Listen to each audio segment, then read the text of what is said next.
Good afternoon. My name is Richard Smith. I'm a resident of the city of Alexandria and a proud 22-year member of the International Union of Painters and Allied Trades.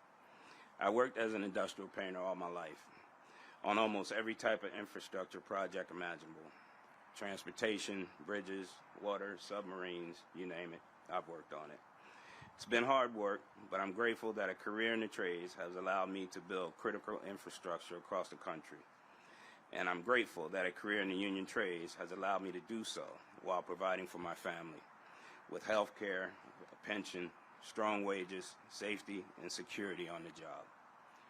We're here to celebrate the groundbreaking of the Long Bridge Project, which will transform the future of passenger rail in Virginia. Projects like the Long Bridge are an opportunity to connect people. It will connect communities from Richmond to D.C., all along the 95 corridor.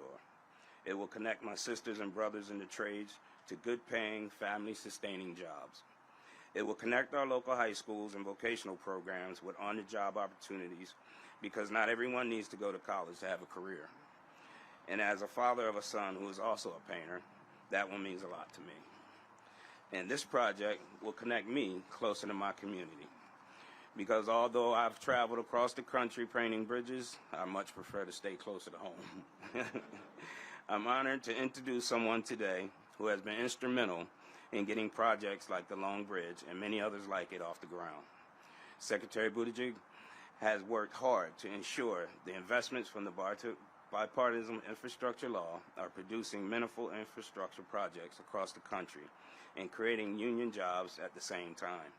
Secretary Buttigieg, my whole career, has been putting finishing touches on critical infrastructure projects to make sure they last for future generations. It is my honor to introduce you because you have the same mission. Thank you.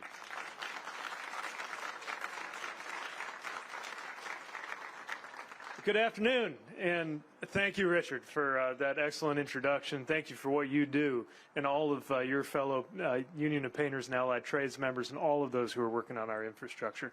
It's a big part of why we're here, and we thank you for it. And by the way, for anybody who thinks because you know what it's like to paint a room, you know what it's like to paint a bridge, I would invite you to have the experience that Richard's union colleagues patiently walked me through learning how to use a shot blaster and see if you can stand upright while you do it.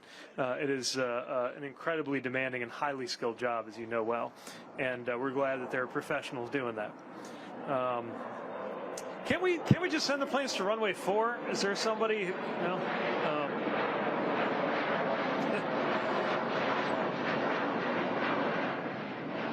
I want to thank all of the leaders who are here, including those who spoke. I'm so glad to be here with Senator Kaine and Senator Warner, who were partners in shaping this bipartisan infrastructure package. Likewise, Representative Connolly and Representative Spanberger, as well as Don Beyer, who can't be here, but I know is passionate about this.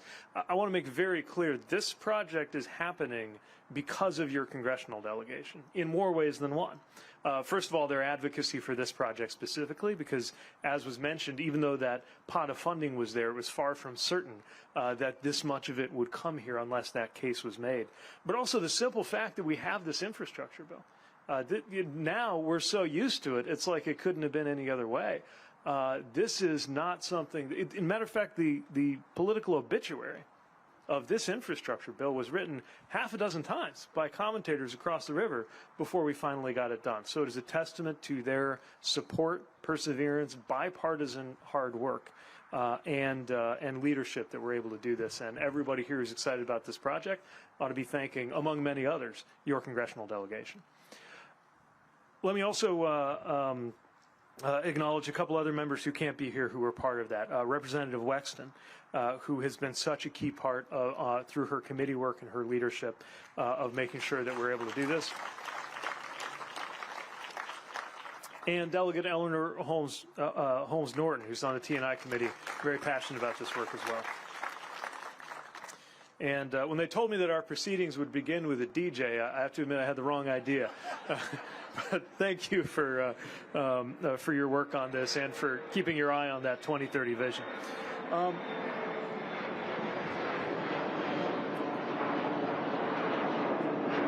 Before turning to the matter at hand, I do want to take a moment just to acknowledge the ongoing relief and recovery response taking place across the Southeast in the aftermath of Hurricanes Helene and Milton, and knowing that that has affected Virginia, among other states. Already, the U.S. Department of Transportation has directed $134 million in emergency funding to North Carolina, South Carolina, and Tennessee for some immediate needs for getting critical routes back up and running. We're directing another $3 million through our Thriving Communities program to help communities impacted by those disasters. And these are just the earliest steps. We're going to continue working at the President's direction across all federal agencies to make sure that impacted communities get the resources that they need. And I plan to visit some of the affected areas later this week to get a firsthand understanding. I just want to emphasize, too, in my conversations with the governors and local leaders in the various states that have been impacted, you would never know who belonged to which party. And I very much hope that spirit will prevail when Congress comes back to attend to the disaster funding needs that are going to emerge. So with that, I do want to talk about the good news at hand. I have had the great pleasure of celebrating groundbreakings and ribbon cuttings and other events now in literally every state in the union. But it's rare that I get to mark one at a venue that's occasionally part of my morning routine. And back when I got it in my head to do a triathlon, I remember swimming here and then hitting the trail and thinking, well, we're right by the bridge. I'm just going to run right on over there, only to realize that while it might be very close as the crow flies, you got to go down to Crystal City, pick up the magnificent Mount Vernon Trail, get back up to D.C. In order to enjoy running on the mall. And while the bike and pedestrian part of this scope is a little separate from the grant we're celebrating, I'm still very glad that it's part of the overall vision for this project. It's going to be a great quality of life benefit and safety benefit around here. Anyway, all of which is to say, I'm very excited to be able to celebrate with you at something a little bit closer to headquarters. Now, on Long Bridge today, freight and passenger rail that share the tracks that cross this bridge at a time when passenger ridership is on the rise and when capacity is virtually maxed out at peak hours, are depending on a structure that is more than 100 years old. And we know that something like this is happening in a lot of parts of the United States, but rarely in the United States will you find a single piece of infrastructure on which so many people depend every single day. A more modern structure and updated capacity are going to be vital to sustain that level of traffic, and we're going to have a lot more coming. Supporting the economic growth that's happening in this region requires us to make investments that should have been made a long time ago. And now, thanks to the bipartisan infrastructure package, that investment is actually happening. The funding, which has long been needed, is in hand. Key planning milestones have been met. And so today, on behalf of the Biden-Harris administration, I have the privilege of joining you to officially celebrate the groundbreaking of the new Long Bridge.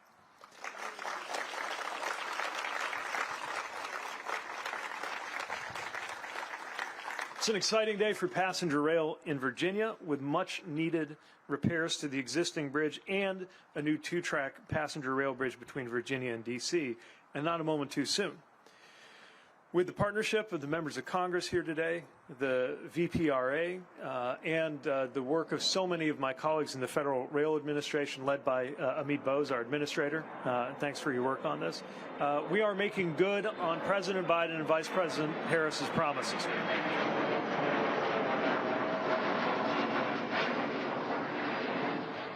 And I just want to stress that what that means is we're not just connecting the East Coast, but really taking a major step toward America having a better connected, more robust passenger rail system. We're putting an end to the years of Americans saying, why can't we have nice things in passenger rail like people in so many other countries do?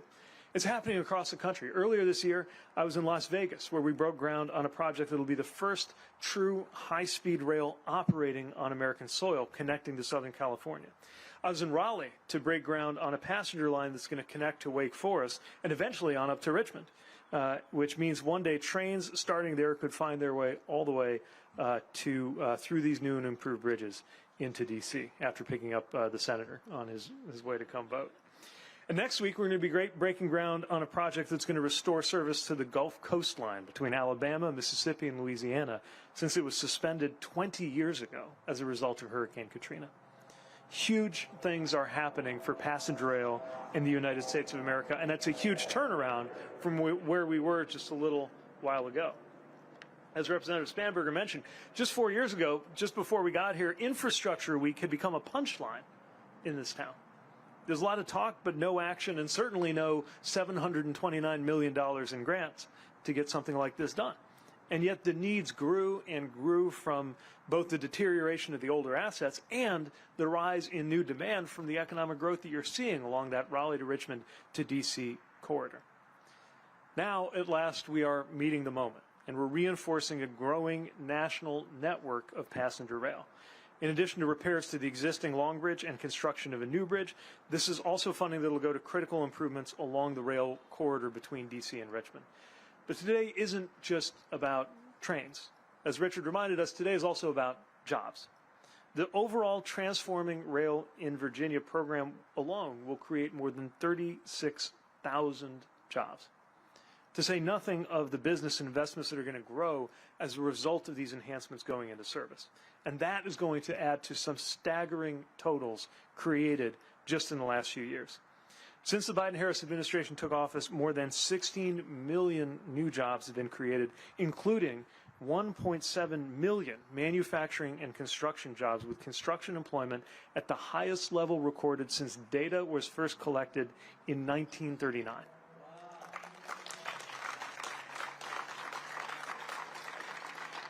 So the point is, this isn't just a bridge. It's an investment in our way of life, in our economy, in our future.